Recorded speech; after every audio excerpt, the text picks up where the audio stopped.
Hello, my name is Russell Myers. Welcome to Issues Unite. Pardon the headset, I'm waiting for a few phone calls to come in today.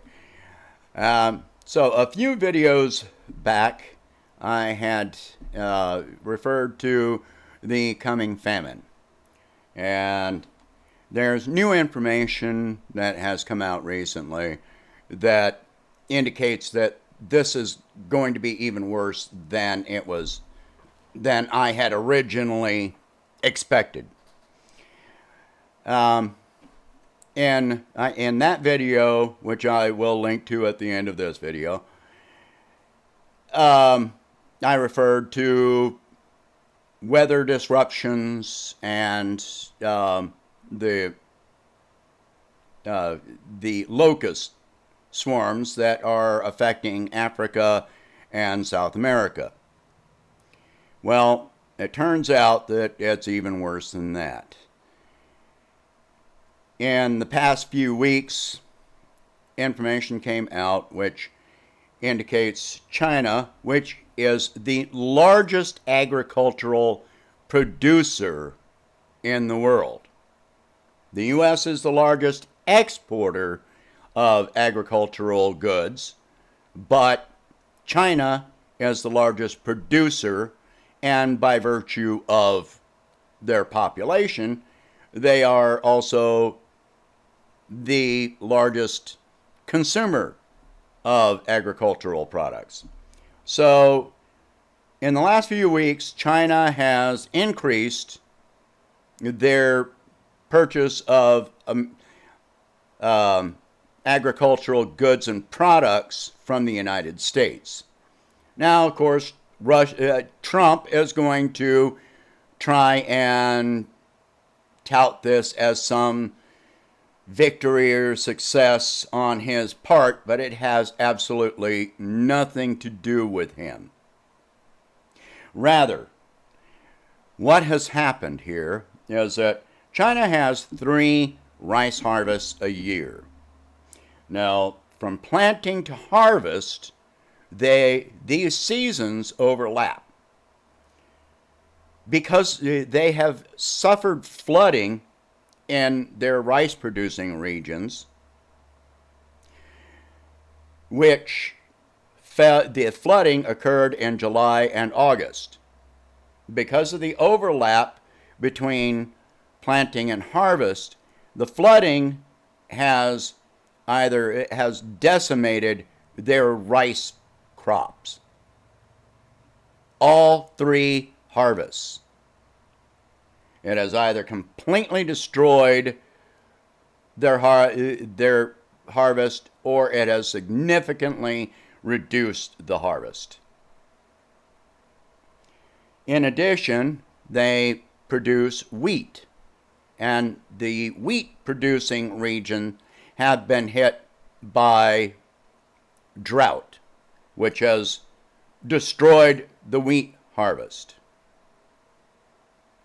And then in other regions, they produce things like corn, which have been hit by locust swarms.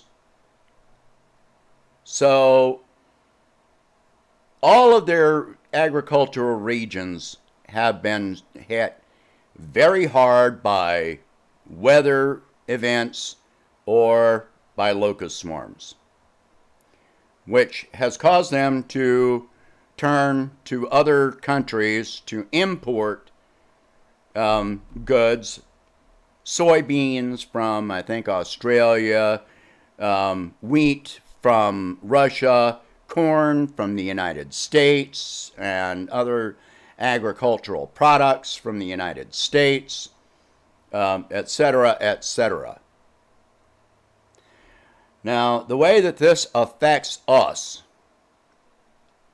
which I know most Americans are going to be, they're not going to be worried about other countries, but on a global scale,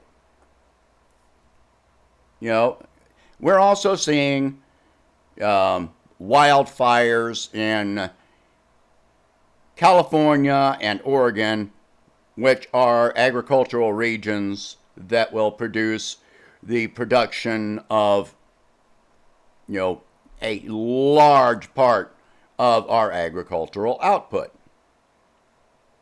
I haven't even looked to see if other weather events and so forth are affecting, the central regions of the United States as yet.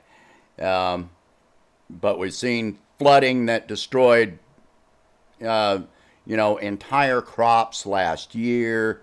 It wouldn't surprise me. So, what happens? We import a lot of our food. If we, on the global view of this, we're already seeing extreme inflation regarding food. We've seen the largest increase in food cost this year that we've seen since at least the 1980s, possibly the highest increase in food cost ever in the United States. And I've already talked about how crops were allowed to rot and millions of, pigs and, chickens, livestock were killed off because to maintain a high price on the market, while hundreds of thousands of Americans are lining up at food banks. And this is, unforgivable. It is unforgivable. So, on the global scale here, what happens when this many countries, China, Africa, South America, parts of the United States, when all of these countries at the same time are suffering from food shortages because of various natural events, and then more because of contrived events, then the production of food, the availability of food, the cost of food is affected. This means that countries that import food, Europe, China, virtually every country has certain agricultural products which they will grow in large numbers and then they import. So it's a crossover. A country will produce one kind of food in large amounts, such as China produces large amounts of rice, but they import soybeans and corn because their environment is not conducive to growing sufficient amounts of these things. And Russia produces corn, mostly wheat and other cereal grains, but then they will import other agricultural products. When all of the countries are competing for the same reduced amounts of products, then at some point you're going to see shortages, drastic shortages. And those shortages drive the price up, which reduce, in a capitalistic system especially, reduce the availability, the access to what food is available. So we are going to see much worse inflation from this point forward and less availability. Because of economic conditions, it is expected that at least 50 million people by the end of this year in the United States alone will be food insecure. That's just from economic conditions. And that was before the announcement was made about China. So even while we are suffering from food insecurity here in the United States, we're exporting goods to other countries, which I'm not against. I think about things on a global scale, and I think a balance is needed.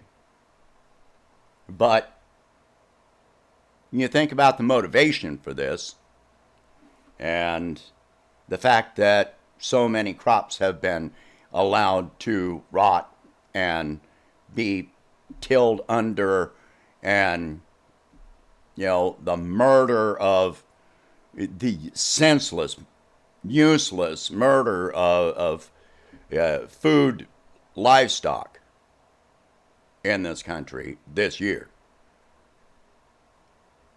All of this is going to come back and bite us. But the stock market, well, actually the stock market is no longer doing so good. The NASDAQ just saw its biggest tumble in the NASDAQ's history. 10% drop in only a few days. The NASDAQ was the only thing that was still holding up the stock market for the most part.